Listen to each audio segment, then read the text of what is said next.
From the lakes of Minnesota to the hills of Tennessee, across the plains of Texas, from sea to shining sea, from Detroit down to Houston and New York to LA, where there's pride in every American heart, and it's time we stand and say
So we begin, Oklahoma, we begin. Thank you, Oklahoma, and thank you to Vice President Mike Pence.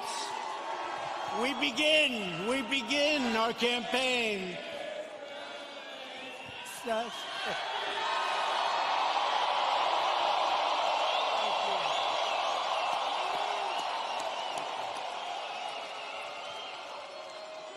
We begin our campaign, and I just want to thank all of you. You are warriors.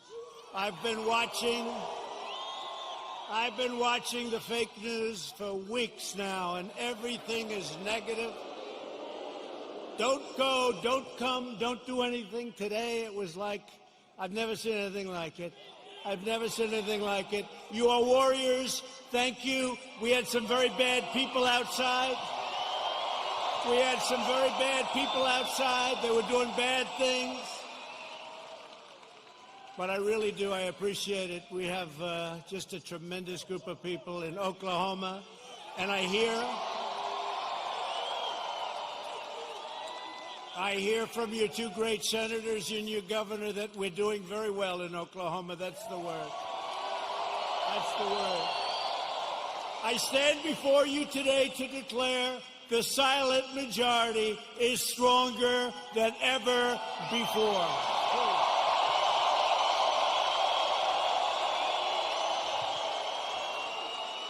5 months from now, we're going to defeat Sleepy Joe Biden. Boy, does he get a pass from these people, huh? We're going to stop the radical left. We're going to build a future of safety and opportunity for Americans of every race, color, religion, and creed. Republicans are the party of liberty, equality, and justice for all. We are the party of Abraham Lincoln, and we are the party of law and order.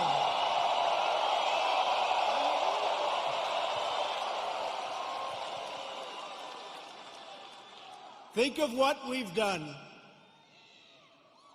We will have close to 300 federal judges appointed and approved by the end of my first time.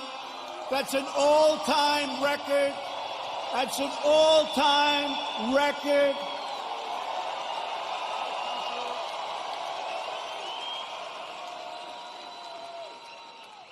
I've always heard how important judges are. Now we know how important they are.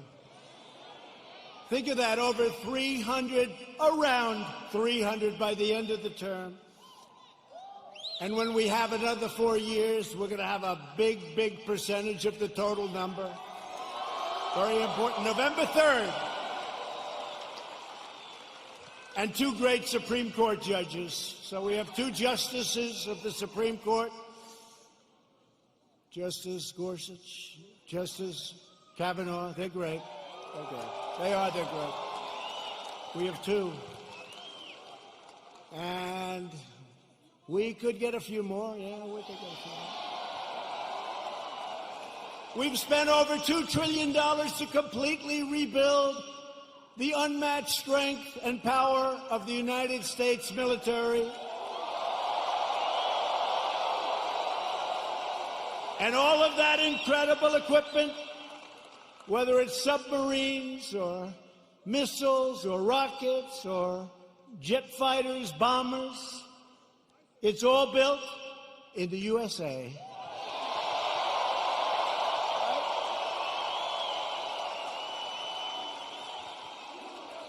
We passed VA choice. Thank you very much, Jim. Where's my senator? Jim Inhofe. You better vote for him. He's running. He's great.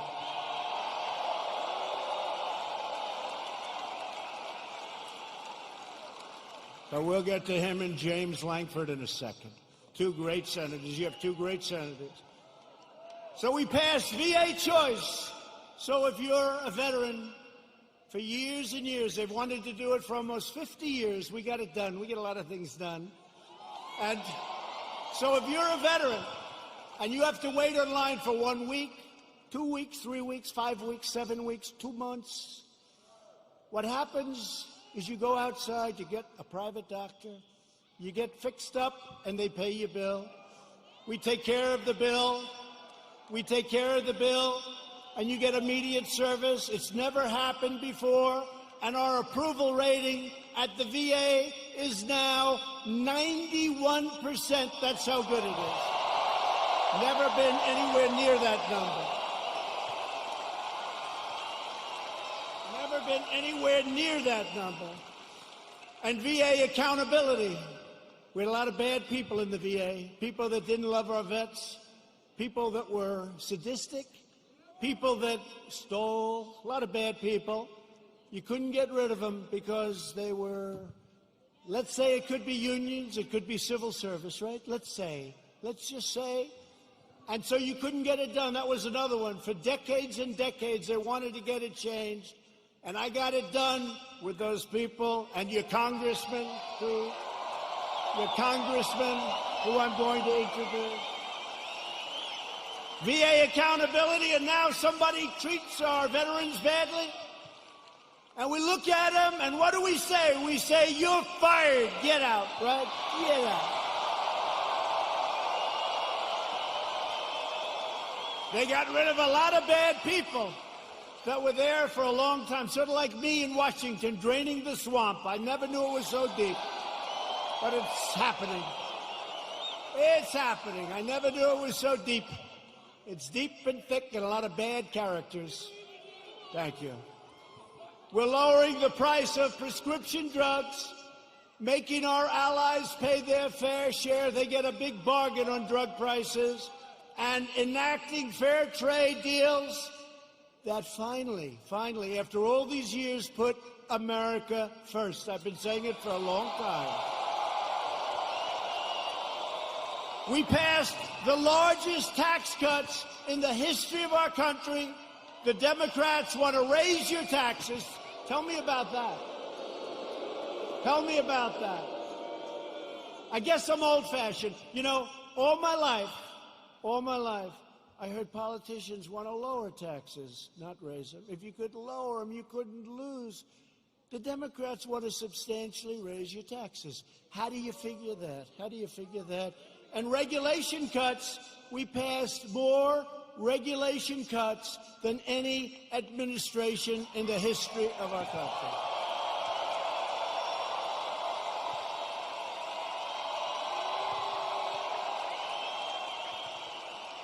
And with the help of our great energy workers, many of them come from the great state of Oklahoma. Do you ever notice that do you ever notice that Biden oftentimes gets the state wrong?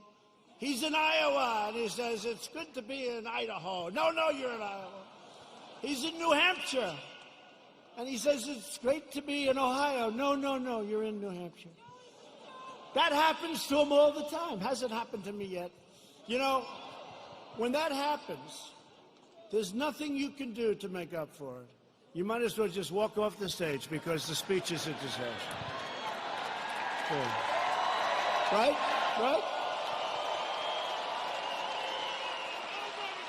But we just turned the United States into the dominant energy superpower of the world.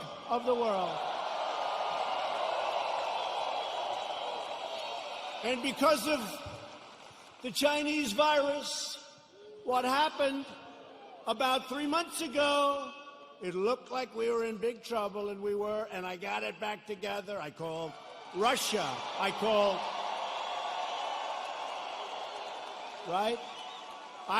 Russia.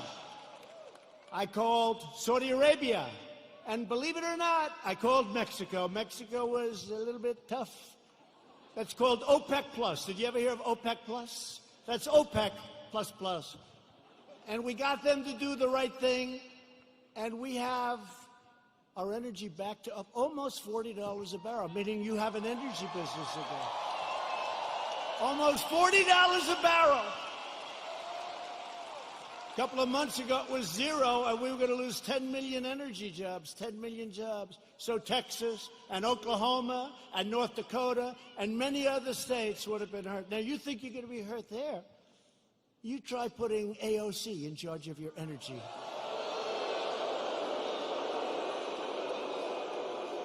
That will make the pandemic look like child's play to the people in energy. She has one problem. It's called petroleum. No president or administration has done more in the first 3.5 years than the Trump administration. Not even close. Nobody. Our incredible success in rebuilding America stands in stark contrast to the extremism and destruction and violence of the radical left. We just saw it outside. You just saw it outside. You saw these thugs that came along. These people call them protesters. Isn't it beautiful? It's so beautiful. No, they're so wonderful. They call them the Boston Tea Party. They're so wonderful. Yeah, they call them. You ever watch fake news CNN? You ever watch where they go?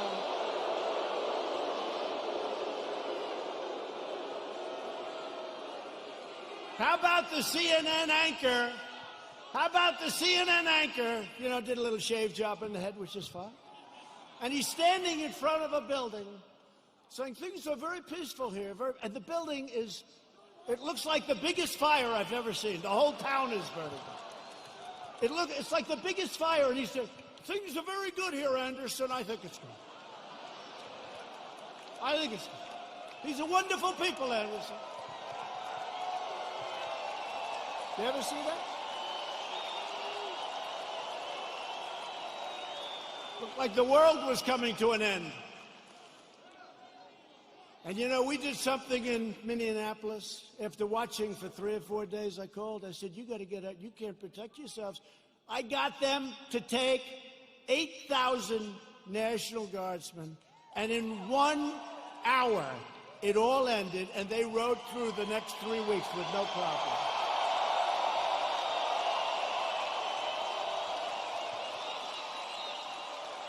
And we did the same thing in other cities. But how about Seattle? Isn't that great?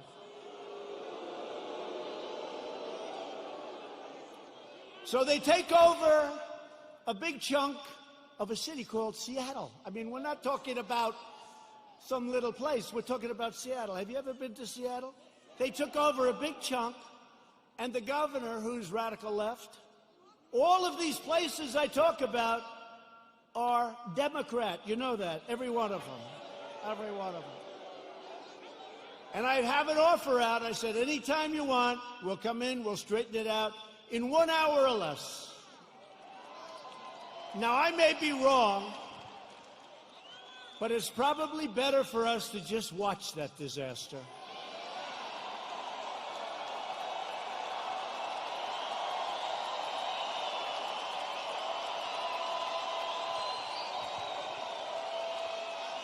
I flew in with some of our great congressmen who we're going to introduce in a second, and I said to him, Congressman, what do you think? I can straighten it out fast. Should we just go in? No, sir. Let it simmer for a little while. Let people see what radical left Democrats will do to our country. Right? But Americans have watched left-wing radicals burn down buildings, loot businesses, destroy private property, injure hundreds of dedicated police officers. These police officers, they get injured. They don't complain. They're incredible. And injure thousands upon thousands of people only to hear the radical fake news say what a beautiful rally it was. And they never talk about COVID. They don't talk about when you see 25,000 people walking down Fifth Avenue or walking down a street of a Democrat-run city. You never hear them saying, they're not wearing their mask. You don't hear them saying, as they're breaking windows and running in. And then when I say the looters, the anarchists, the agitators, they say, what a terrible thing for our president to say. What a terrible thing. But you don't hear them talking about COVID. COVID. To be specific, COVID-19. That name gets further and further away from China as opposed to calling it the Chinese virus.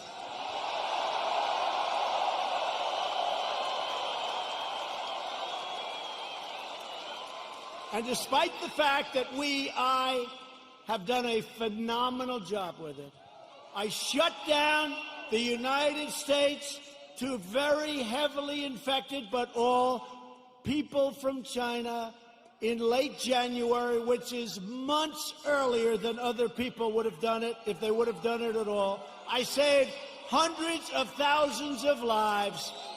We don't ever get even a mention. Then I closed it down to Europe early. Closed it down because I saw what was happening. And by the way, most people said, don't do it. Don't do it. We saved hundreds of thousands of lives. And all we do is get hit on like we're terrible.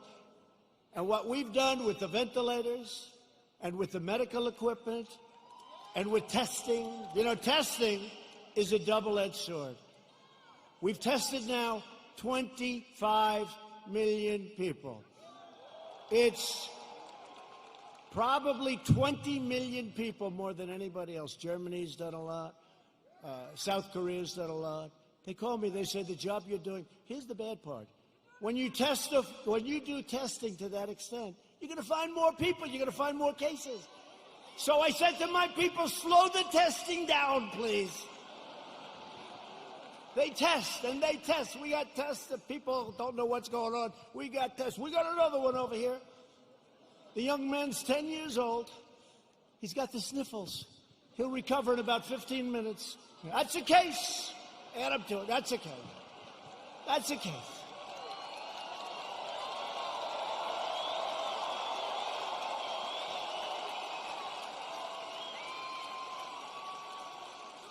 I was actually with a very nice man, very good man, even though he's very liberal, the governor of New Jersey, right? We know him? No, listen, he said to me something that's amazing.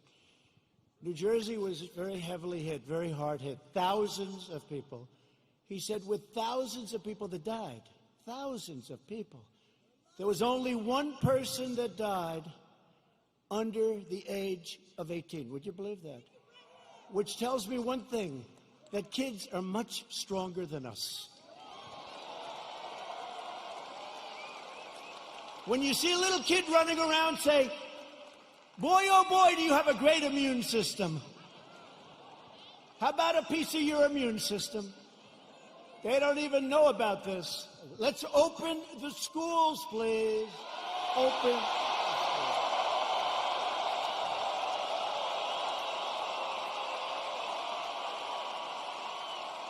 Open the schools. We got to get them open. In the fall, we got to get them open. The unhinged left-wing mob is trying to vandalize our history, desecrate our monuments, our beautiful monuments, tear down our statues, and punish, cancel, and persecute anyone who does not conform to their demands for absolute and total control. We're not conforming. That's why we're here, actually.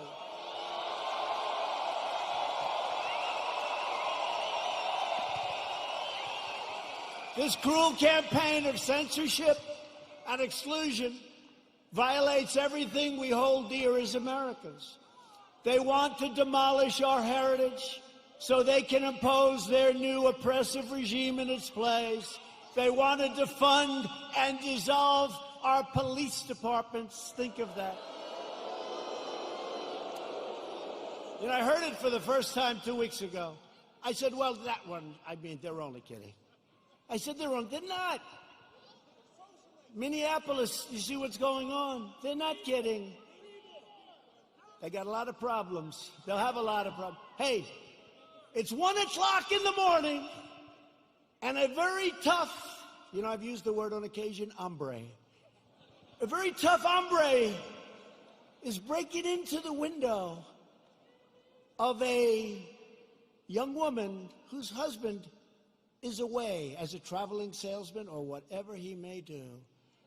And you call 911, and they say, I'm sorry, this number is no longer working. By the way, you have many cases like that, many, whether it's a young woman, an old woman, a young man, or an old man, and you're sleeping. So what are you going to do, right? So they wanted to fund, they really do. This is a serious movement. And in Minneapolis, the council's already passed it. In Seattle, you see what's going on there. It's even worse, okay? These people are stone cold crazy. They're crazy. So if you want to save your heritage, you want to save that beautiful heritage of ours. We have a great heritage. We're a great country. You are so lucky I'm president. That's all I can tell you.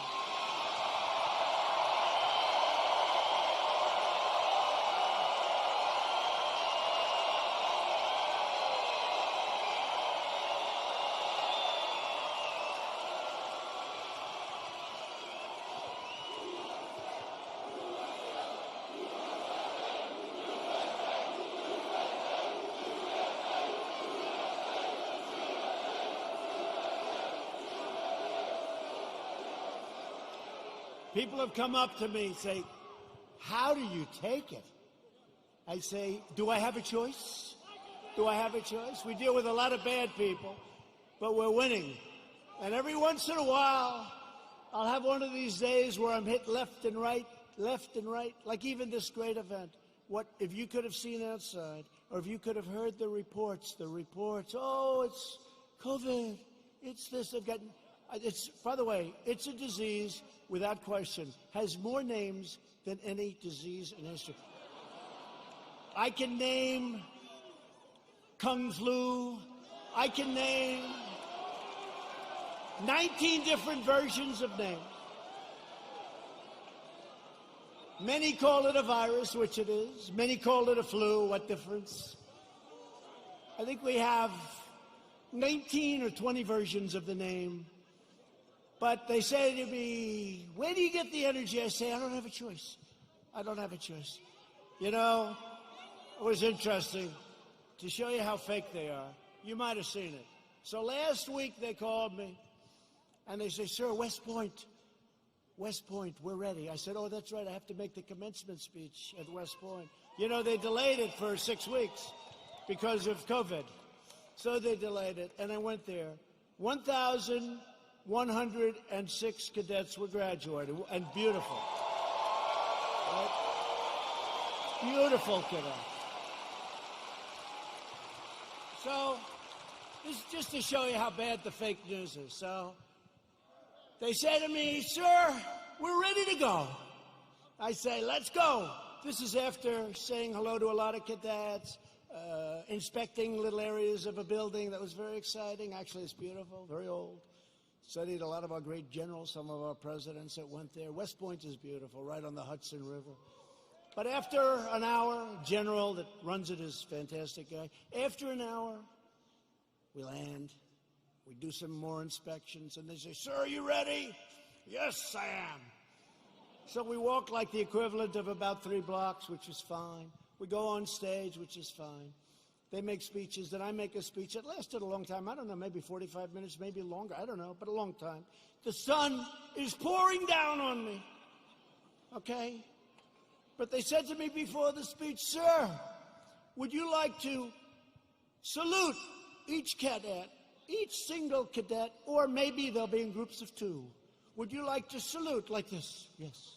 Like this. Almost 600 times. You know what that is? 600 times!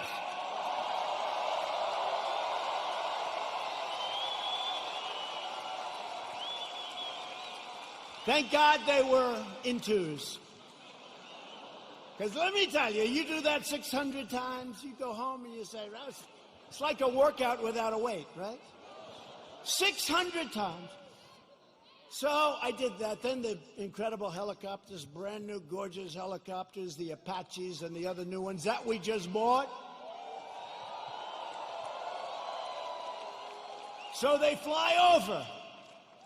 And the kids throw the hats in the air. It's beautiful, it really is. And it was a beautiful day. And we're all finished. I was on the stage for hours. Hours! Sun, I came home, I had a nice tan. Meaning I had a nice sunburn. Oh, the sun's going right like that. But I make the speech, right? I salute for probably an hour and a half, maybe more, but around that. Watch, if I'm off by 2 minutes, they'll say, he exaggerated. It was only an hour and 25 minutes. He exaggerated. He lied. He lied. He's a liar. These people are sick, the fake news.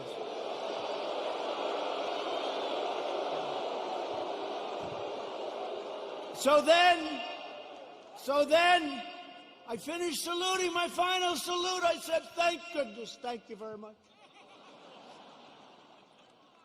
But think of it, so essentially almost 600 times. Now, the general says, sir, are you ready? I said, I'm ready, General. Where are we going now? You have to understand, I left early in the morning to get there. Now it's sort of late in the afternoon. A lot of these fakers were with us. So they know. He said, sir, we can now leave the stage. I said, great, General, let's go. I'll follow you. And he goes like this, right here, sir. I'll walk on.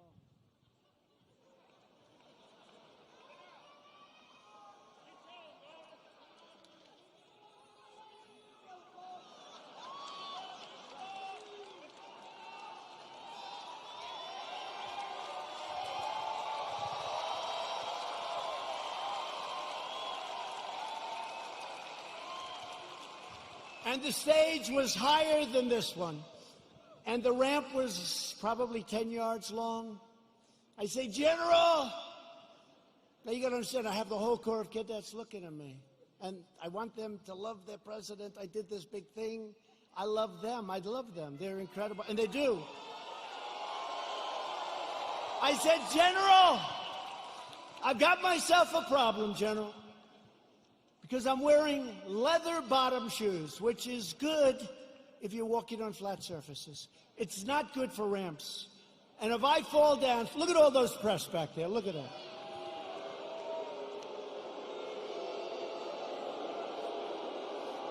And this was a steel ramp. You all saw it because everybody saw it. This was a steel ramp. It had no handrail. It was like an ice skating rink. And I said, General, I have a problem. And he didn't understand that at first. I said, there's no way. You understood? I just saluted almost 600 times. I just made a big speech. I sat for other speeches. I'm being baked. I'm being baked like a cake. I said, General, there's no way I can make it down that ramp without falling on my ass, General. I have no railing. True. It's true. So I said, is there like something else around? Sir, the ramp is ready to go. Grab me, sir. Grab me. I didn't really want to grab him. You know why? Because I said, that'll be a story too. So now I have a choice. I can stay up there for another couple of hours and wait till I'm rescued. Or I can go down this really steep, really, it's an ice skating rink. It's brutal. So I said, General, get ready because I may grab you so fast. Because I can't fall with the fake news watching. If I fall,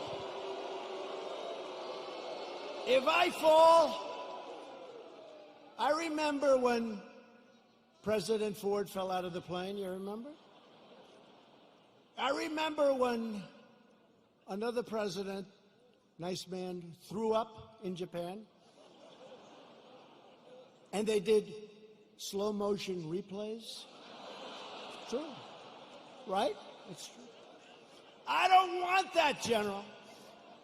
Now, he's standing there, big, strong guy, and he's got these shoes, but they're loaded with rubber on the bottom. Because the first thing I did, I looked at his shoes.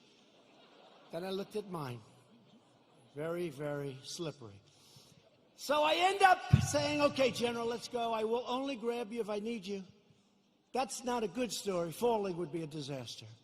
It turned out to be worse than anything. I would have been better off if I fell and slid down the damn ramp. Right?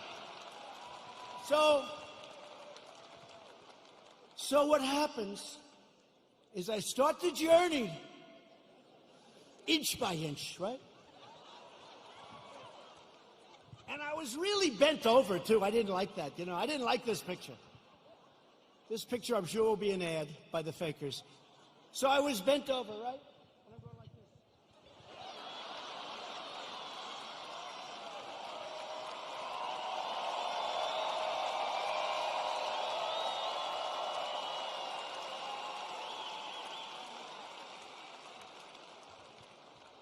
And then we finally reached almost the end. And the fake news, the most dishonest human beings, they cut it off. You know why? Because when I was 10 feet short, I said, General, I'm sorry, and I ran down the rest, right? I looked very handsome. That was the only good thing. I wouldn't want to run down the whole thing because the fall there would be definitely bad. So I took these little steps. I ran down the last 10. And by the way, their tape, take a look. In almost every instance, it ends just before I run. And they said, here was the #1 trending story. I called my wife. I said, how good was that speech? I thought it was hey, look, I will tell you when I make good ones and bad ones. Like so far tonight, I'm average. Okay? But we're having fun. We're having fun.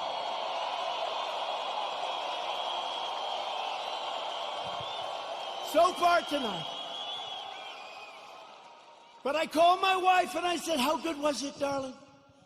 She said, you're trending #1. I said to our great First Lady, I said, let me ask you a question. Was it that good, the speech, that I'm trending #1? Because I felt it was really good. No, they don't even mention the speech. They mentioned the fact that you may have Parkinson's disease. It's true. It's true. It's true.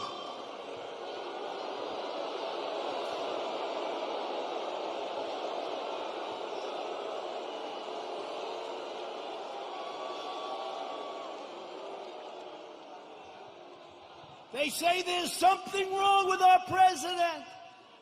I'll let you know if there's something wrong, okay? I'll let you know if there's something. I'll tell you what, there's something wrong with Biden, that I can tell you.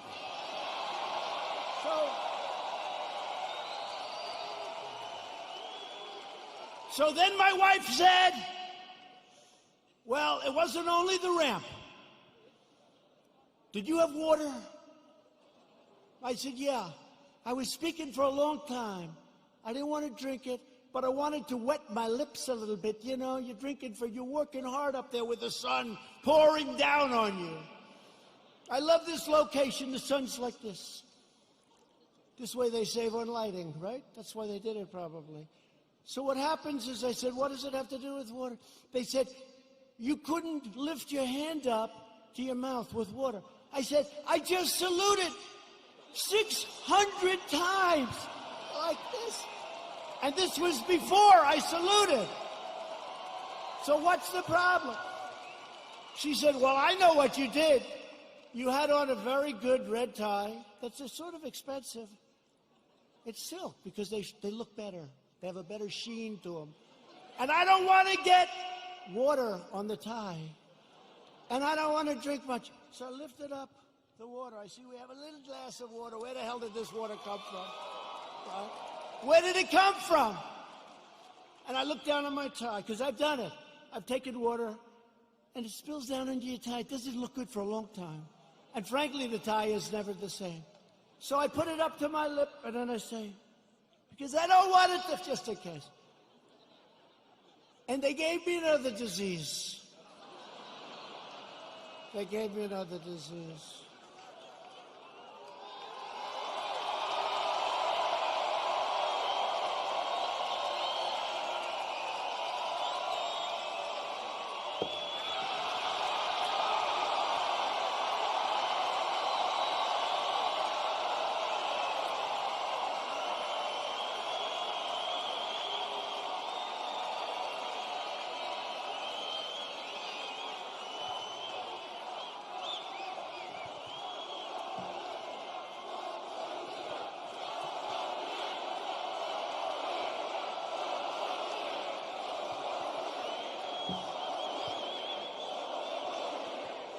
Anyway, that's a long story, but here's the story. I have lived with more the ramp than the water, but I've lived with the ramp and the water since I left West Point. Not one media group said I made a good speech or I made a great speech. But the kids loved it because they broke their barrier, which wasn't good in terms of COVID. But they broke their barrier, and they wanted to shake hands. They wanted to, and I don't want to tell anybody, but there were a couple of kids they put at the end. I actually shook their hand, okay? I actually shook it. Because they were excited. They were excited. They're with their president. They were excited. The most beautiful young people, men, women, the most beautiful young people you've ever seen. So think of how you feel, you me. I go there. How did I do? Sir, that was a great speech. You know, all my people, sir, that was one of your best. That was great. I said, that's great. I agree. It was a good speech. I like that speech. They don't mention the speech, but they have me going down this ramp at an inch at a time. It's so unfair. It really is. So unfair. They are among the most dishonest people anywhere on earth. They're bad people. Bad people. Okay, that's enough of that. I wanted to tell that story. Does everybody understand that story?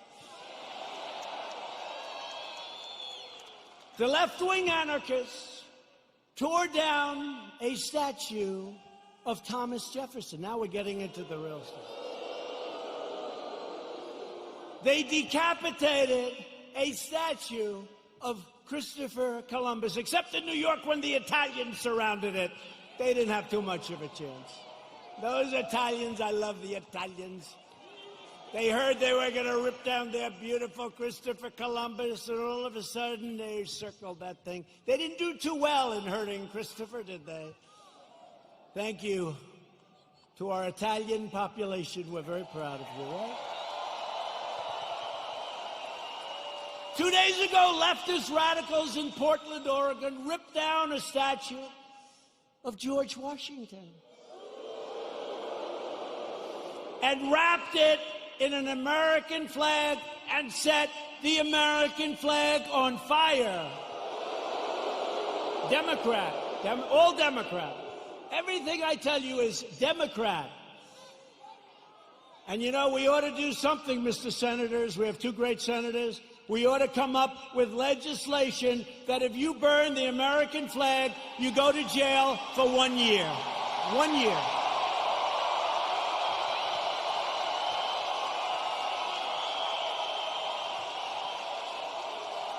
Jim and James. Jim and James. We ought to do it. You know, they talk about freedom of speech, and I'm a big believer in freedom of speech, but that's desecration. That's a terrible thing to do. We used to have things. We don't have them anymore because we want to be so open, so everything, and look what happens. We should have legislation that if somebody wants to burn the American flag and stomp on it, but just burn it, they go to jail for 1 year, okay? In Seattle, the Democrat mayor and the Democrat city council have surrendered control of 6 city blocks to an anarchist mob. These are anarchists. These are not protesters. You listen to the fake news, they say, oh, the protesters were lovely. Could you imagine if people just even slightly to the right tried to take over Seattle? They'd have machine guns out to get them. But these people can take over the city. Look at what they've done to business people that have spent years and years building their business, and now they're wiped out. Take it away. Governor Inslee ought to get his act together. Get in there. I'll help you. I'll do whatever you want. I'm waiting for a call. I would love to do it. I would love to do it. It'll take less than an hour, and it'll all be over with, and you'll have your city back.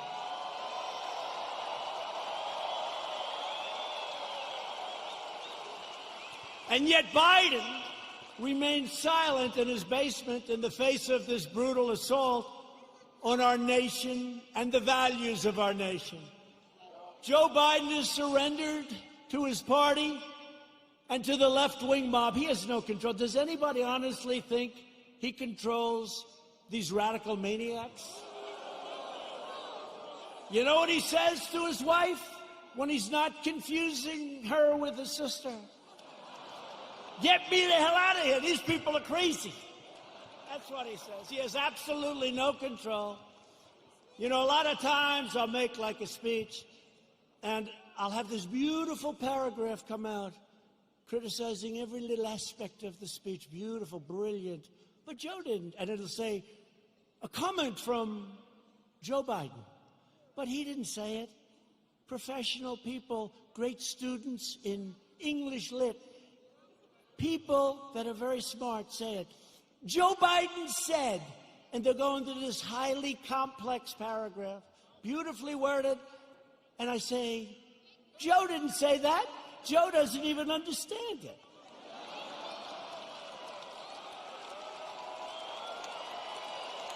And if Biden is elected, he will surrender your country to these mobsters 100%. Your 401ks, by the way, look at how we're doing in the stock market. Just set another record with NASDAQ. Your 401ks and money itself will be worthless. Your 401ks are doing very well, unless, I don't want to say, if you were stupid, I said, don't sell, don't sell. It went down, but we got it back up. And now NASDAQ, think of it, NASDAQ just set a record. And I think you're going to see a lot of records. And next year, if we don't do anything stupid on November 3rd, you are going to have the greatest economic year we've ever had. That'll be next year. If the Democrats gain power, then the rioters will be in charge, and no one will be safe, and no one will have control. Joe Biden is not the leader of his party. Joe Biden is a helpless puppet of the radical left. And he's not radical left. I don't think he knows what he is anymore. But he was never radical left. But he's controlled by the radical left. And now he's really controlled. His campaign staff even donated a lot of money to bail out rioters, looters, and arsonists who ravaged Minneapolis. They bailed them out. They put up a lot of money to bail them out, the rioters, the looters. And they were the arsonists. They'll say, oh, it's terrible what he says about the people of our nation. Maybe some of them aren't even from our nation. The left is trying to do everything they can to stop us. Every hour of every day, including even violence and mayhem, they'll do anything they can to stop us. Look what happened tonight. Look at what happened tonight.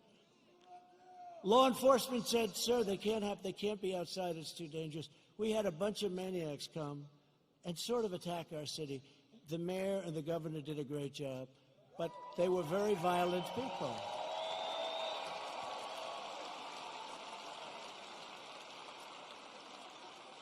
And our people are not nearly as violent, but if they ever were, it would be a terrible, terrible day for the other side.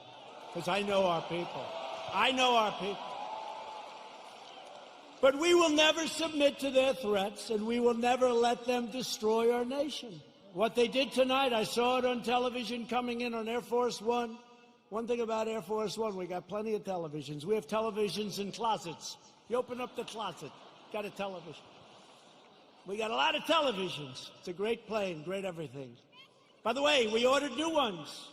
No president wanted to do it. They thought it was luxury. I said, wait a minute.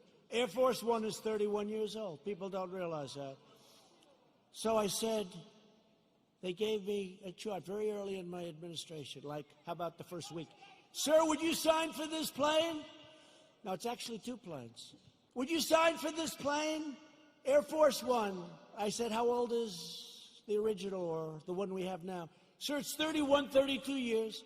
And I'd see people coming in from foreign lands that can't compete with us.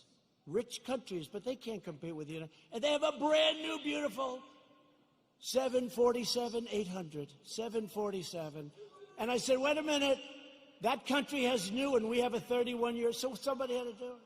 So the deal was made, and it was made for a lot of money. I think it was $5.7 or $5.6 billion. Now, in all fairness, it's two planes, and there's a lot of stuff in those planes. I won't talk to you about it. So I told Boeing, the head of Boeing, they said, sir, please, would like to get started on the planes. I said, I do too, but I'm not paying $5.6 billion. And I'm not paying $4.6 billion. I said, it has to have a 3 on the front of it. I mean, that's a hell of a lot of money too, but it is a rather complex situation. They said, no way, no way.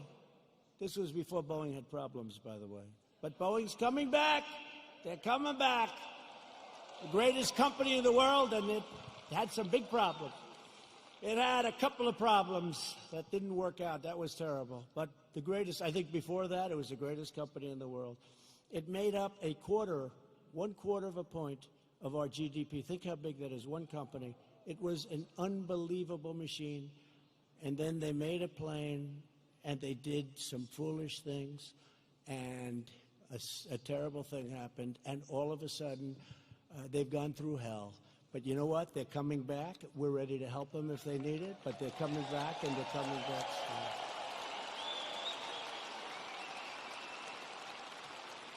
But this was the Boeing before that, and they were riding high, and like I was before this thing came in. But we're still riding high because you know what? On November 3rd, we're going to win. We're going to win.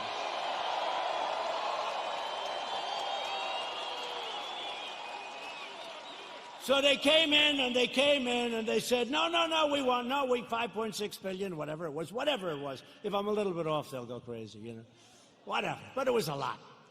5.6 billion. Nope, got to have a 3. Got to have a 3. Call me up. Nope, cancel the contract. I said, cancel the contract. I want to cancel. I said, General, can you cancel the contract? He said, yes, sir. I'm very proud of it. Oh, good. Cancel it. Okay, sir. By the way, to cancel it, do you have to pay anything? Yes, sir. We have a cancellation fee, sir. How much is it, General? $250 million, sir. I said, what?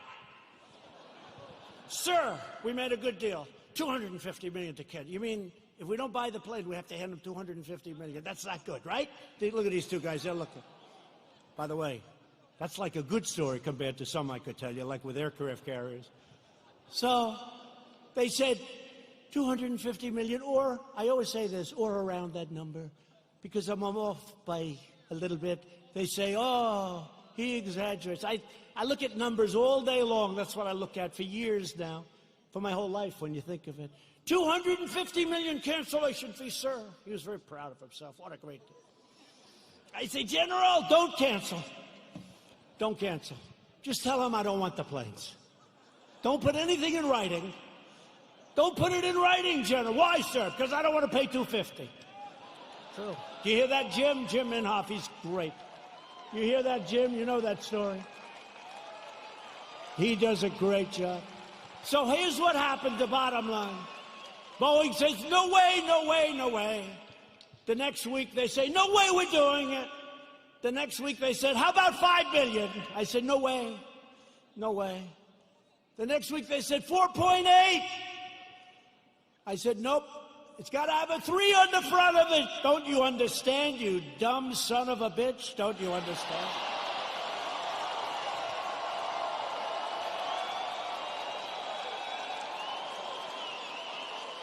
I turned out to be right, you know. Turned out to be right. Nobody gets that? No, got to have a 3. Next day, they come back, 4.5 is our best offer. Nope, I'm not doing it. I'm not doing it. Come back when you're ready. A month goes by, another month, they never heard about it. They never heard from me. They thought I was serious. I was. And they came back at $4 billion. That's a lot of money. But I saved like $1.6 billion or $1.7 billion. Nobody wants to talk about it. Nobody wants to talk about it. When I get foreign nations to pay us billions and billions of dollars, nobody wants to talk about that. When I take soldiers out of countries because they're not treating us properly, Germany is an example. I mean, I have a German heritage, like some of you. I said, let's get it down from 50,000 to 25,000 because they're delinquent. For many years, they're delinquent. They haven't been paying what they're supposed to be paying. They're paying 1% instead of 2%, and 2% is a very low number.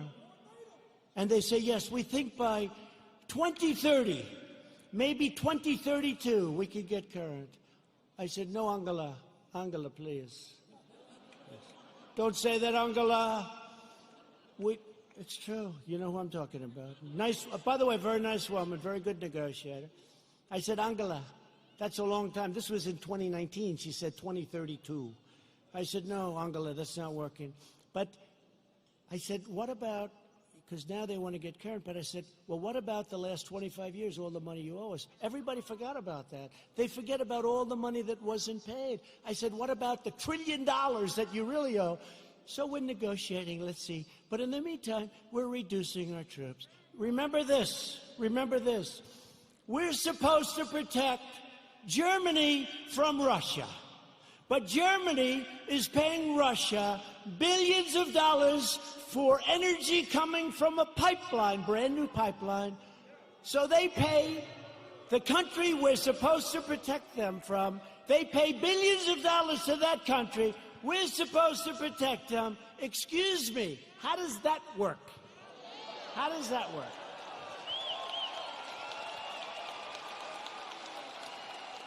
And the great thing is with Jim Inhofe and with James Langford, likewise, when they just said they love you, James, when they hear it, they get it. A lot of people don't get it. They get it. We cannot continue to be ripped off. We're ripped off by so many countries, and we're stopping it. And that means that a lot of people don't want me here. They don't want me here.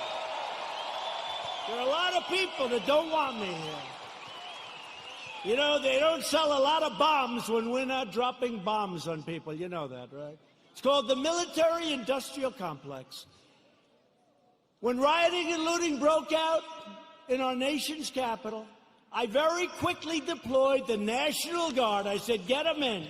After watching for an evening or two, we stopped the violence and restored peace and order to the streets. And last night they had a little breakout again. They ripped down a statue that was 110 years old, beautiful piece of art, in front of the police precinct with our radical left mayor watching on television. We're not happy. That's going to be very expensive for D.C. They're always looking for money. We need more money. We always need more money. And then they don't do the proper job. So it's not going to be good for Mayor Bowser. Mayor Bowser. They were heading over to the Jefferson Memorial recently, and they wanted to do damage to our great, beautiful Jefferson Memorial. Not going to happen. Don't worry about it. We have it surrounded with very strong people. The choice in 220 is very simple. Do you want to bow before the left-wing mob, or do you want to stand up tall and proud as Americans?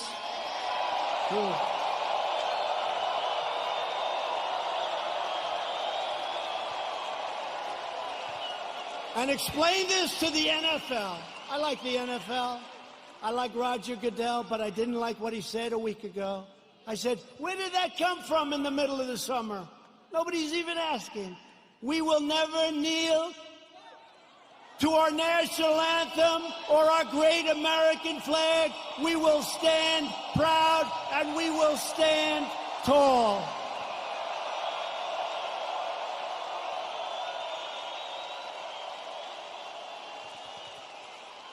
I thought we won that battle with the NFL. Their stadiums were emptying out. Did you see those stadiums? Took them a long time to get you back. A lot of people didn't like that. You know, a lot of people that you wouldn't even think would care that much. I've had people that I said, these are super left liberals, and they didn't like it. Joe Biden and the Democrats want to prosecute Americans for going to church, but not for burning a church. They believe you can riot, vandalize, and destroy, but you cannot attend a peaceful pro-America rally. They want to punish your thought, but not their violent crimes. They want to abolish bail, abolish and open up your borders. They want open borders, let everyone, and by the way, we're doing so well. We have a record this month on the borders. Nobody's coming in. Very few people. And they want to abolish ICE, our great people from ICE who send the roughest, toughest, meanest people that you've ever seen or ever heard. Generally speaking, when they have lots of tattoos on their face, they're not looking to do you much help. ICE, they're rough guys, they're rough, they're great Americans, they love, but they walk into, they call them a pack. They walk into a pack of tough MS-13 gang members. And you know, we shouldn't say this, it's not nice. They want us to negotiate. They start swinging, and the others start swinging. Everybody's swinging.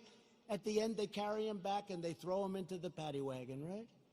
They're great. And these people want to get rid of ICE. They get rid of murderers. They get rid of rapists. They get rid of the worst scum on earth.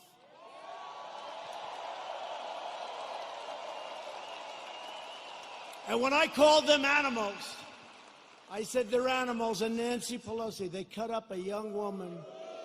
They cut up a young woman and her friend, cut them up with a knife because it was more painful, dead. Cut them up with a knife because it's more painful, takes longer than shooting a gun. They cut them up. I said, these are animals. And Nancy Pelosi said, these are human beings, they're not animals.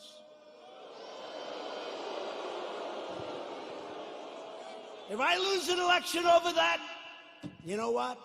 This country's in big trouble. Big trouble.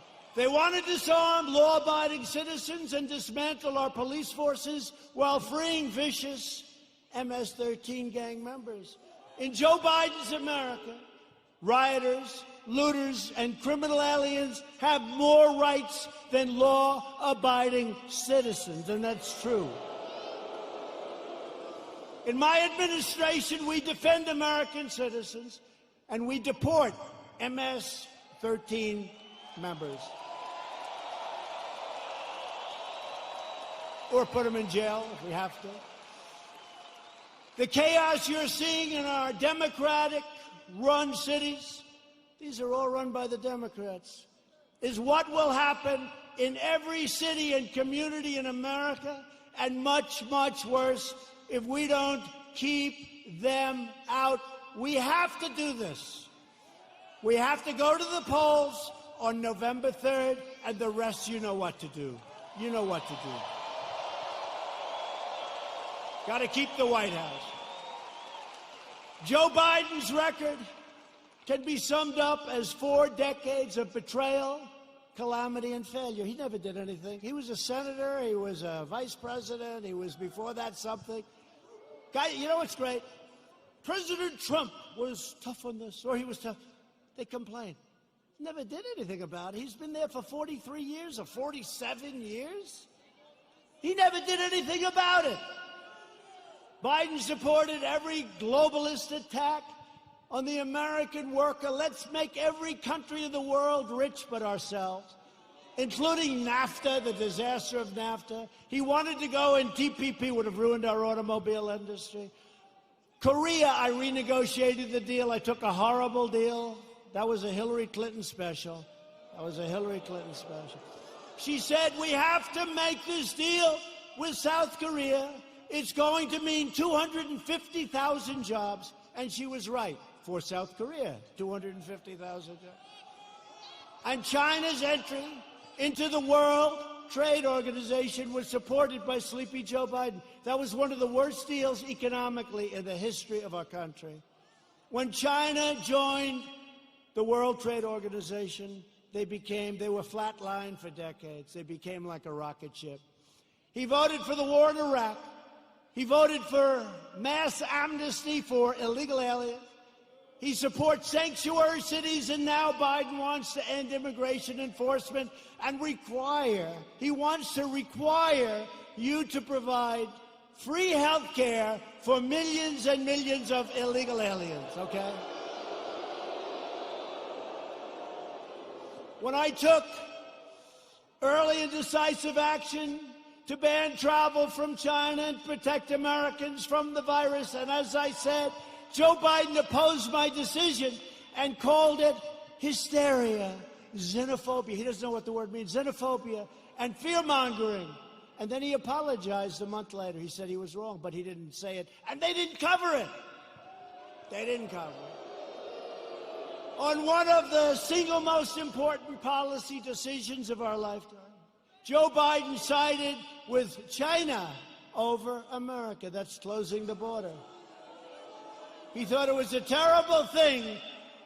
Remember, this was in January. That's early, real early, the end of January. He thought it was a terrible thing when we closed the border to many people that were badly infected with COVID.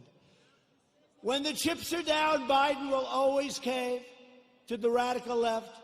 He'll always bow to the angry mob, and he will never protect you or your family, and you know that.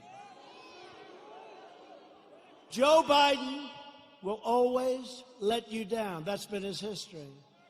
At my direction early this year, the heroes of the U.S. military took out the world's top terrorist, the savage killer and leader of ISIS, al-Baghdadi, and the #1 terrorist anywhere in the world, Qasem Soleimani. We took him out.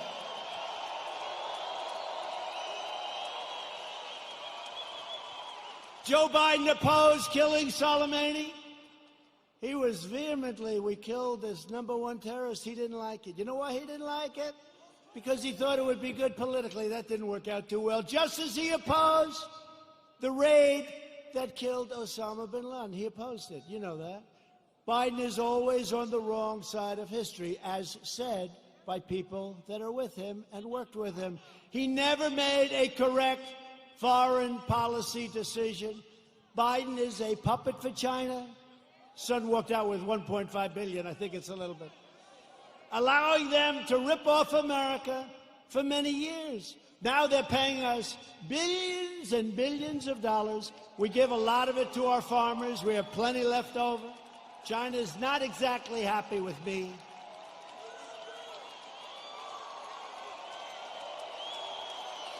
Billions. They pay us billions and billions of dollars, and they targeted our great farmers. And I took the money that they targeted. I took that money, and I gave it to the farmers, so they were even. So they're okay. Are you okay? Come. Doctor, please. Doctor. Thank you. These people, I mean, some of the people are waiting for 5 days, especially in this location, right? You take your time, darling. Take your time. Thank you very much. Take your time. Doctor, thank you, doctor.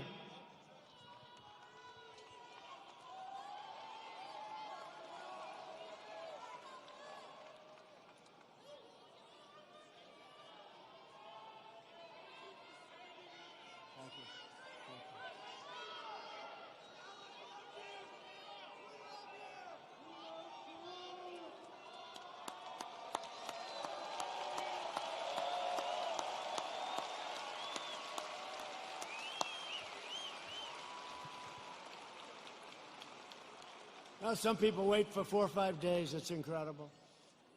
He never did anything against China, Joe Biden. And that's why they desperately want him to win. They want him to win so badly.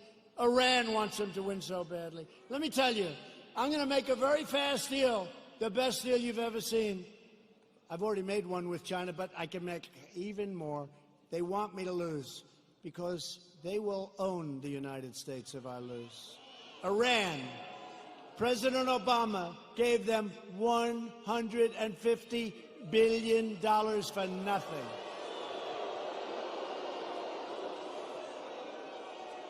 And almost more incredibly, he gave them $1.8 billion in green cash, beautiful cash. And now they're not doing so well, are they? They're not doing so well. Someday we're going to get credit for this. Someday. But they are waiting. Iran wants to make a deal so badly. But they're told by Kerry and all these other, they shouldn't, the Logan Act. But they're told by Kerry and all these people, wait, because if Trump loses, you'll own America. You're going to own it. They'll say you own it. So I don't mind. I told them, we can wait. But when I win, you're going to pay a much higher price than if you made a deal now. It's true. True. Told them that. I told him that. And look what happened to Biden in Ukraine, where his son's paid $83,000 a month and he was jobless. Give me a break. $83,000 a month, more than anybody. If Joe Biden were to become president, an emboldened left will launch a full-scale assault on American life. You know that. They'll expel anyone who disagrees with them. Look what happens when you disagree. You use a term that's perfect and they're not happy with it. They call you a racist. They call you a horrible person. They want to crush religious liberty. They don't want religion. Silence religious believers. Indoctrinate your children with hateful and vicious lies about our country. Subsidize late-term abortion and after-birth execution. They want to take away your guns through the repeal of your Second Amendment as sure as you're sitting there. In fact, he even put the big gun grabber, Beto O'Rourke, who made a fool out of himself when he ran for president, they put him in charge of guns. Lots of luck on your Second Amendment. Just remember I said it. Hopefully you won't have to think back about it too much, because it won't matter. Hopefully it won't matter. No, Beto O'Rourke, who wants to give up guns, is in charge of the Second Amendment. The Dems will also eliminate private health insurance, ban fracking, that's not good, and American energy will be in a position of weakness like it's never been before, and that's after We built the greatest energy country anywhere in the world by far. And they want to appoint Supreme Court justices who will utterly obliterate your Constitution. And you now see how important the Supreme Court is. Think if we didn't have two justices that I think have been very, very, very good. But think how important it is. Think how important it is. And we still, I guess it's, I don't know if it's an equal court. It's almost like we're a minority court, right? It's almost like we're a minority court. The recent Supreme Court cases prove that if Joe Biden is elected, he will stack the court with extremists and the forgotten men and women. Together with everyone else, we'll lose everything. The forgotten men and women. I campaigned on the forgotten. These are great people. These are substantial people. These are the elite. By the way, you're the elite. They're not the elite. You're the elite. They said, somebody 2 days ago said, sir, the elite are really working hard on trying to destroy you. I said, yeah. Why do you call them the elite? I said, why? Well, they're not elite. I look better than them. Much more handsome. Got better hair than they do.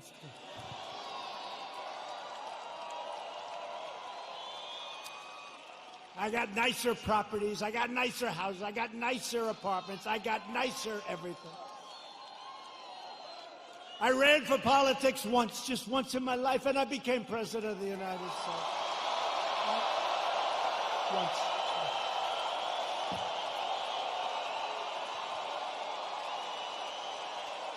Just once. And hopefully, if you get out and vote, we'll do it one more time. We won't even toy with them about 3 or 4 more times. We won't. We'll do it one more time. We'll be 2 for 2, and our country will never, ever be stronger. But I'll be soon announcing a new list of exceptional candidates for the United States Supreme Court, and I'll choose only from that list 100%, probably 25 incredible people, any one of which could be a great justice, any one of which. And I did it last time, and people loved when I did it, and I'll only pick from that list.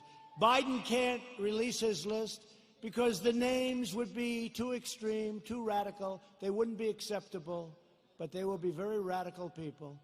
People don't understand, but we actually won on DACA yesterday. We actually won because they basically said, you won, but you have to come back and redo it. It's almost like, gee, come on back, your paperwork was no good.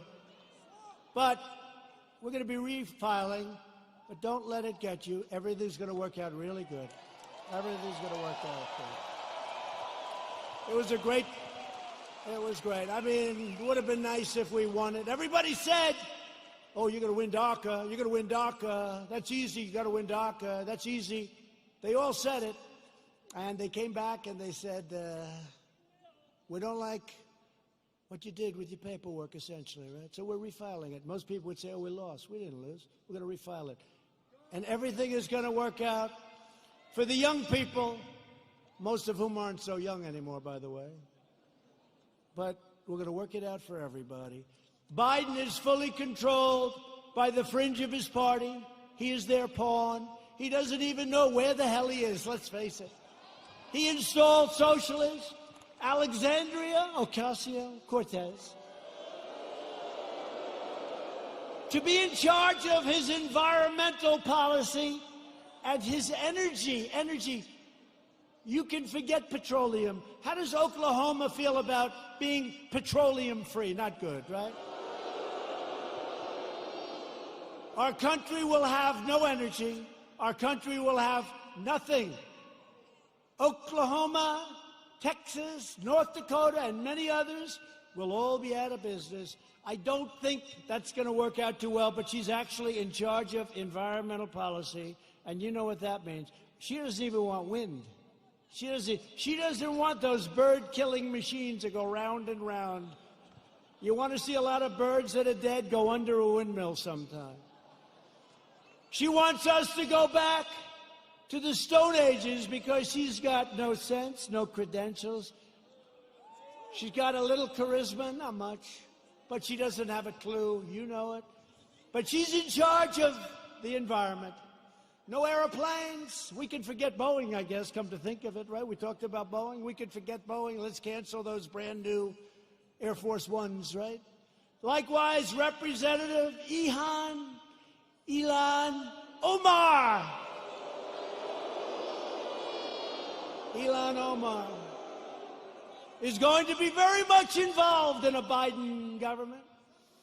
They will put this hate-filled, America-bashing socialist front and center in deciding the fate of your family and deciding the fate of your country. I don't think so. She would like to make the government of our country just like the country from where she came, Somalia. No government, no safety, no police, no nothing, just anarchy. And now she's telling us how to run our country. No thank you. And I think we're going to have a big victory in the state of Minnesota because they've had it. They've had it. Biden is a very willing Trojan horse for socialism. When Biden first ran for president over 33 years ago, remember I used to call him 1% Joe. He never got more than 1%. Until Obama took him off the trash heap. But he blatantly copied the speech of a British politician, even ripping off the man's personal biography and family history and claiming it was his own. He forgot to say he was born in America. Joe Biden is a shameless hypocrite. Since 2003, he has delivered fawning eulogies to the funeral and at those funerals of 3 leading supporters of segregation, including a former member of the KKK. And yet Biden is now smearing as racist tens of millions of people like yourselves, decent, hardworking Americans who he's never met, and he frankly probably doesn't want to meet. America should not take lectures on racial justice from Joe Biden, Sleepy Joe. A man who praised and partnered with segregationists, shipped millions of black American jobs overseas, and everyone else's jobs too, by the way. If I didn't come along, we're building auto plants, we're building everything. And there's never been a comeback like we're making right now. Never been. He hollowed out our middle class, including our black middle class, with open borders, trapped young children in failing government schools, built cages. Those cages were built by Obama and Biden. Look it up, 2014. And the fake news doesn't want to remember the picture of a cage for children. Remember the picture of the cage? And they said, President Trump. And then they realized that was in a newspaper, 2014, the same. Built by Obama and Biden, the cages. And they don't want to report the way it is. They know the way it is. They're not stupid. They sent young boys to fight in Iraq while the inner cities crumbled, helped the big banks while hammering community leaders, and made our cities less safe and secure for all. They've done a terrible job, and they shouldn't be awarded. They should not get rewarded with an election victory on November 3rd. That shouldn't happen. It'll destroy this country. Our country will be destroyed. We've all worked too hard.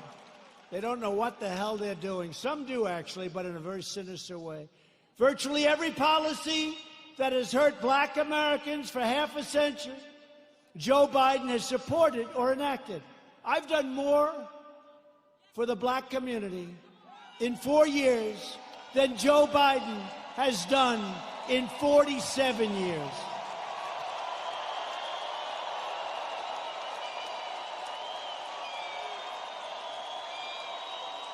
Racial justice begins with Joe Biden's retirement from public life. We are joined tonight by many outstanding Republican leaders. These are great people. We have two of our most distinguished, hardworking, wonderful friends, senators. They do a great job. Senator Jim Inhofe and James Lankford, please stand up.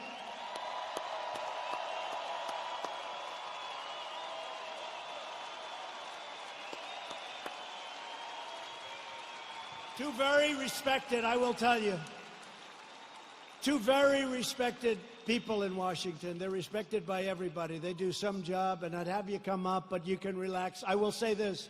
Jim is running on November 3rd. Jim Inhofe. He's running on November 3rd. I don't even know. Does he, hey, James, does he have any competition? Is somebody actually running against? There's no competition that he's got. I know he's got James's support. He's got my support. I give him 100% endorsement. Jim Inhofe. I give it to James, too, but he's not running this time. Thank you. Jim, great job. Thank you very much. What a great senator he is. Also here is a man who's respected by so many. He's a little bit right of the people we've been talking about tonight. Senator Tom Cotton of the great state of Arkansas.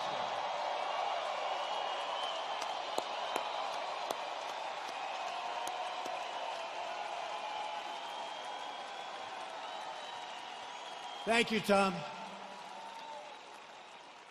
They like you people. Thank you, Tom. Great job you're doing. We're glad to be joined as well by a man that I've gotten to know. He's done an incredible job with COVID and with everything else he touches. Governor Kevin Stitt.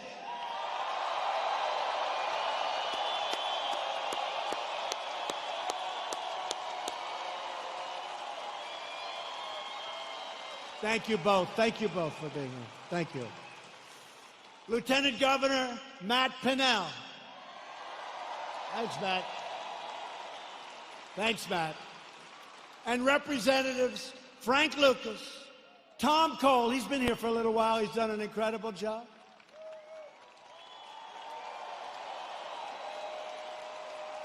Mark Wayne Mullen, you don't want to fight with him. I want to put him and Jim Jordan in a match together. I want to. Kevin Hearn, great job today, Kevin. The great Jim Jordan,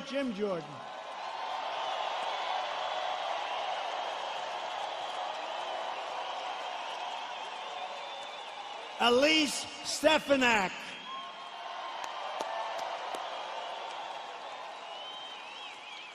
Lee Zeldin.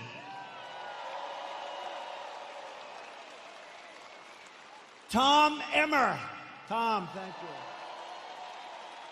These are warriors, folks. These are great warriors. During the fake impeachment trial, I'll tell you what, there was nobody that could have done the job they've done. That includes the Senate and the House. These people are incredible. David Kutzoff. David.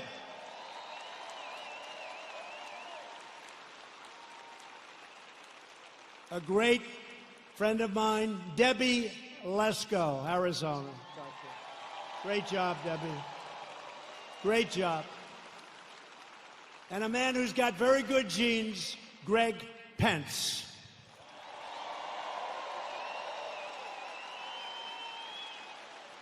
Thank you all. Great job. They're great people. They are. They're warriors. I'll tell you what. Not every person is, but this group is, and we have a lot of them in Washington. And we'll send Jim Inhofe back, and we'll send all of them. You'll send every one of them. They have to come back because they have been fighting for us, and they've been fighting for you, and they are just incredible, talented, tough, strong people that love your state a lot. So thank you very much. So we built the greatest single economy in the world. And then we say, not only the world, but actually in the history of the world, and they never even challenged me, so I guess I'm right. We did it. We had the best numbers anybody's ever had. We had the best employment numbers. African American, Hispanic American, Asian American. The best employment numbers in history. The best stock market numbers in history.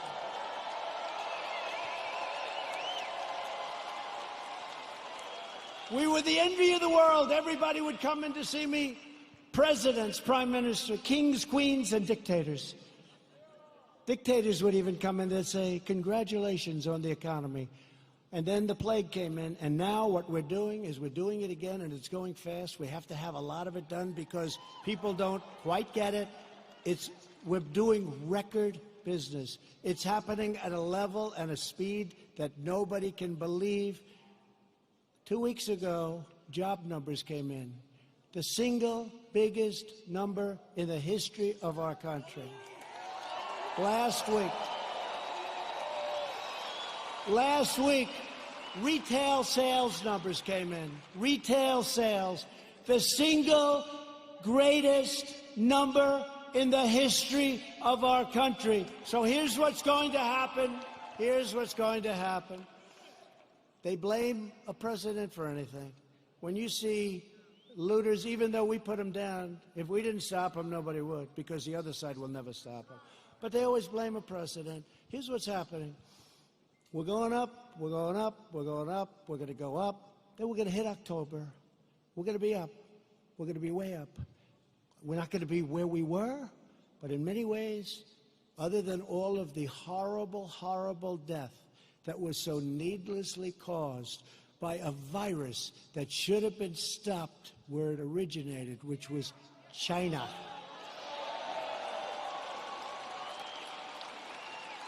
But we're going to go up, up, up, up, August, September, October. And people are going to say, man, this guy's doing a good job. He knows what he's doing. I don't believe the fake news anymore. And you're not going to want to lose your 401ks. And you're not going to want to lose all of that wealth that you've accumulated, whether it's real estate wealth or any wealth you can think, because it'll all come tumbling down if these people are put in charge, and if they double and triple and quadruple your taxes. It'll be a whole different ballgame. So I'm not putting any pressure on anybody, but in the end, we're going to have a phenomenal economy, and next year we're going to have a good third quarter, but next year, and I said it before, will be the single greatest year economically that we've ever had, okay? Yeah.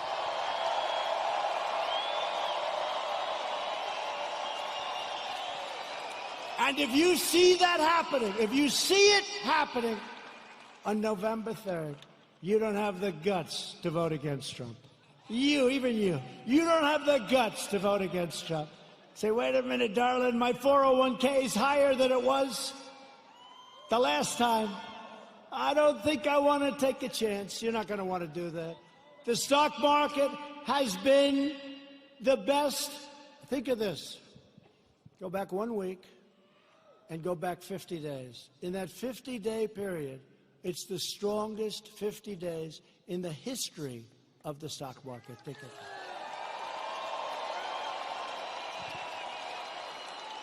And your wife or your husband says, darling, I love you so much. You are such a great investor. And all you did is just keep the same crap you had the first time. Right? Darling, I love you so much. You've always been a loser. You've always lost money. But now under President Trump, you're one of the greatest financial minds in our country. And all you did was keep your stock. Now, if you think you're going to run against, they're going crazy. They want the stock market to go down, even if it costs them money. They want the stock market to go down, even if it costs them money. And they don't even know why. You know what? They're smart and they're vicious, but they don't know why. I'm telling you, they don't know why. What's wrong with having the strongest military brand new in the world all built? What's wrong with having these great economic numbers? What's wrong with having to close it down? We saved millions of lives. You know, a lot of people say we should have gone herd. Let's go herd. Ask him, how are they doing in Brazil? He's a great friend of mine. Not good. You heard about Sweden, right? 2 months. Ask him how they doing in Sweden. We saved millions of lives, and now it's time to open up, get back to work, okay? Get back to work. I recently signed groundbreaking criminal justice reform. I secured record and permanent funding for historically black colleges and universities. We slashed regulations and passed massive tax cuts to give black workers a pay raise like they've never, ever gotten before, and lift up black-owned businesses. And I worked closely with a great senator also, friend of theirs, Senator Tim Scott, South Carolina, to create opportunity zones, which are doing incredibly. And since then, countless jobs and $100 billion of new investment, not government investment, have poured into 9,000 of our most distressed neighborhoods anywhere in the country. 9,000. Never happened before. Tim Scott. Today, I'm also announcing that I have directed Secretary of the Interior David Bernhardt to place the John Hope Franklin Reconciliation Park here in Tulsa on the African American Civil Rights Network. So many of my friends have been asking me to do that. So many of my friends, including these great politicians. So we're going to do that. It'll be done very quickly. We will forever remember and honor the courageous people who helped build this state and this country. Democrats are stoking division in order to distract from their decades of failure on schools, jobs, housing, justice, and crime. In major city public schools run by Democrats, over 2/3 of students are falling behind in reading and math, and I think the numbers are worse than that. But Democrats would rather deny these children the future they deserve than allow them to attend the charter, public, private, religious, or independent schools of their choice. Pro-choice. Pro-choice. Pro-choice for schools. It's very popular, but some people it's like a disaster because what it does to certain unions that have a lot of power over the Democrats, even though they know it's wrong. Republicans believe access to education is a civil right. It's a civil right. 20 of the most dangerous cities in America are controlled by Democrats. Think of that. 20 of 20. And so is nearly every major city with a child poverty rate that's over 30%. They're controlled by Democrats. We can name every one of them. The murder rate in Baltimore and Detroit is higher than El Salvador, Guatemala, or even Afghanistan. How are they doing, the Democrats running those cities? Your whole country will be like that. In 2018 alone, our police arrested nearly 12,000 people for murder and manslaughter, 25,000 people for rape, and nearly 1.5 million for assault, violent assault. The Democrats' push against our police will drive up crime and drive up costs at levels you'd never believe. Thousands of innocent lives will be lost. As president, I will always support the incredible men and women of law enforcement.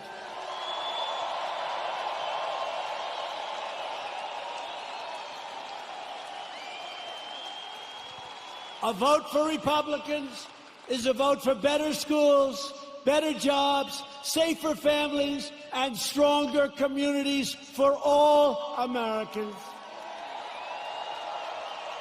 There is a limit to what we can together achieve with 4 more years. With your help, We will lift millions of our citizens from welfare to work, dependence to independence, and poverty to prosperity. That's what's happening. That's what's happening. And that was happening at a level that nobody ever thought they'd see.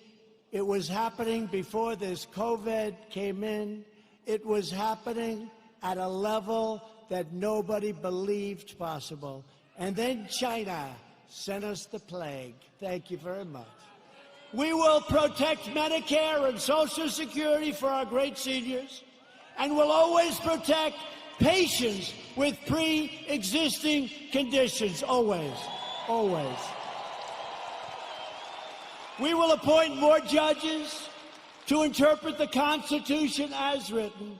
We will end deadly sanctuary cities. We will finish the wall, which has now 212 miles built and beautiful. 212 miles. That's a lot of miles. And let me tell you, you think that was an easy one? That was a tough one. That party was totally unified against building the wall. You know, in the end, they gave up. You know what happened? They realized it was a bad issue for them. Because these open borders, I love when they fight for open borders. Because anybody that wants an open border coming in from rough areas, there's something wrong with those people. So did you notice in the end, it was like, just leave us alone, build your wall, just leave us alone. I said, thank you very much.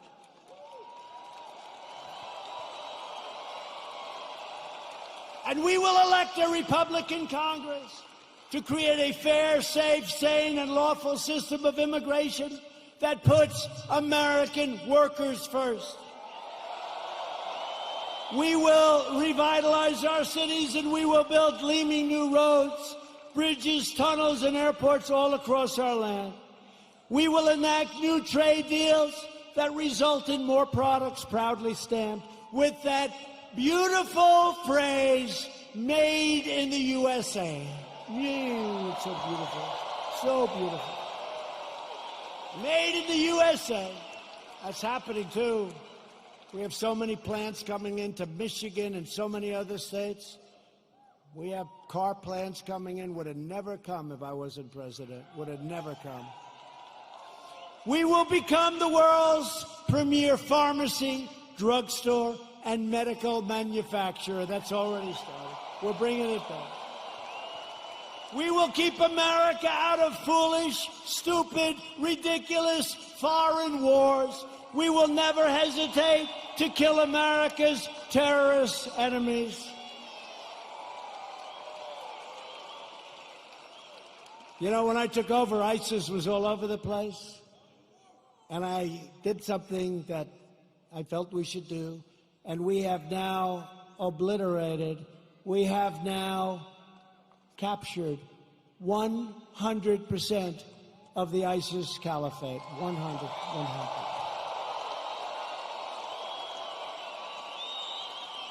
And like our depleted military when I took over, like our empty shelves medically when I took over, like all of the things that when I took over it was a mess, we have done a job. You had to see what ISIS was doing.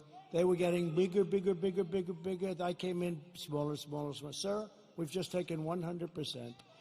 We will launch a new age of American ambition in space, and the United States will be the first nation to land on Mars. Good program.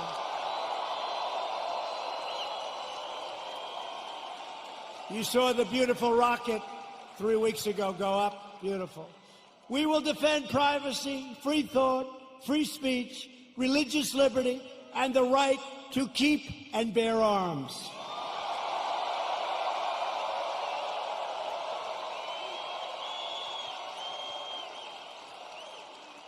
And when you see those lunatics all over the streets, it's damn nice to have arms. Damn nice. Interesting how all of a sudden people understand it, right? You couldn't sell it. Now people understand it. The right to keep and bear arms will protect your Second Amendment. Above all, we will never stop fighting for the sacred values that bind us together as one America. We will support, protect, and defend the Constitution of the United States. We uphold the principle of equal justice under the law. We believe in the dignity of work and the sanctity of life. We believe that faith and family, not government and bureaucracy, are the true American way.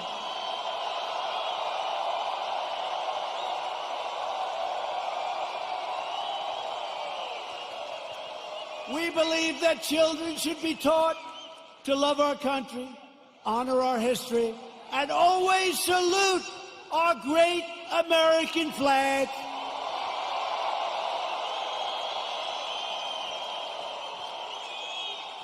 And we live by the words of our national motto, it will never change. In God we trust. We stand on the shoulders of American heroes who crossed the oceans, blazed the trails, settled the continent, tamed the wilderness, dug out the Panama Canal, laid down the railroads, revolutionized industries, won 2 world wars, defeated fascism and communism, and made America the single greatest nation in the history of the world, and we are making it greater and greater every single day.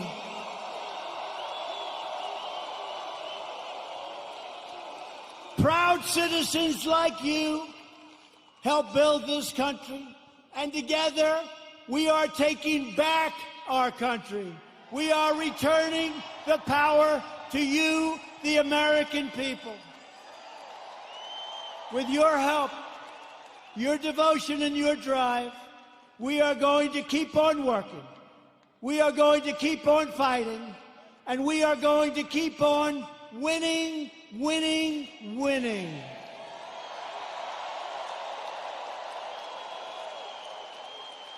We are one movement, one people, one family, and one glorious nation under God.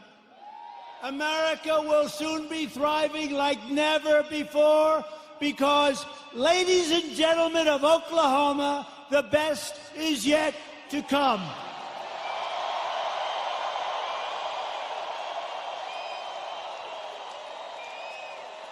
Together we will make America wealthy again. We will make America strong again. We will make America proud again. We will make America safe again. And we will make America great again. Thank you. Thank you, Oklahoma. Thank you.